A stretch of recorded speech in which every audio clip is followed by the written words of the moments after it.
Hey guys, welcome back to Electrical Car Repair Live. Thank you guys for watching and subscribing to the channel. In today's video here guys will be super helpful video guys. Many of you asked us in the comment section below, can you drive a BMW X3? Can you keep driving it if you have a bad knock sensor? And what will happen if you do not replace the knock sensor, guys? Today we will explain that and we will show you guys how that can cost you thousands of dollars. So make sure you stay until the end. Quick introduction to the channel guys. Every single car we get at the shop we make at least 200 free repair videos, and on BMW sometimes we make close to 400 or 500 videos guys. Why we do all that? Simply because our mission in the shop is to save you as much money as we can. All we need in return guys, please subscribe to the channel and like the video so we can keep providing that free information to you. Now we'll demonstrate on 6-cylinder gasoline engine, but doesn't matter if you have a 4-6-cylinder gasoline diesel engine, procedure is practically the same guys. That's N52 engine here that we'll be working on.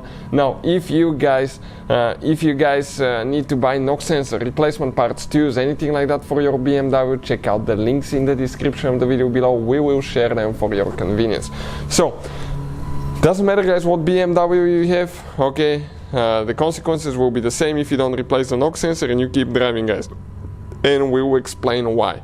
On X3 you will have the option to have 4-cylinder or 6-cylinder engine depending on which part of the world you are. In the US you get only a 6-cylinder engine, and you may have diesel or gasoline, and you will need to remove the intake manifold guys, which will be on the right side. This is your intake manifold to actually get to the knock sensors that are located right here, one right here, one over there, 2 knock sensors. Now every time guys you remove the intake manifold, it's recommended to put new gaskets. Okay, new gaskets every time guys, you have to replace them. Why? Because that's a common place to develop a vacuum leak, and that could be really hard to diagnose, and your car may run really bad or may not even start because of excessive vacuum leak there.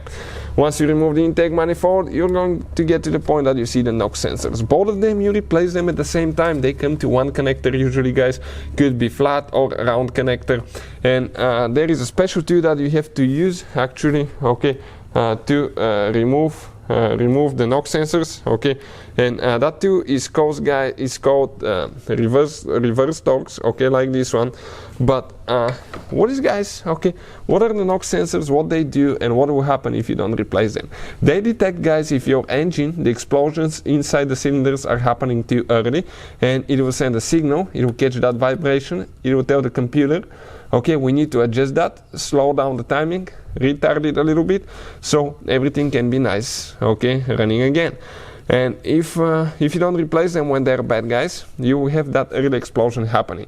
That early explosion, okay, could guys lead to increased fuel consumption, loss of power, not running smooth engine, hesitation, many things. But in the long run guys, you may end up needing a brand new engine or your engine rebuild. Why? Because you may burn your valves, you may burn your piston rings, catalytic converters, oxygen sensors, and even guys spark plugs. So quite a bit of damage guys can be done to your engine just because you did not replace your knock sensors, and you can see those are the valves, okay, inside the engine there as well.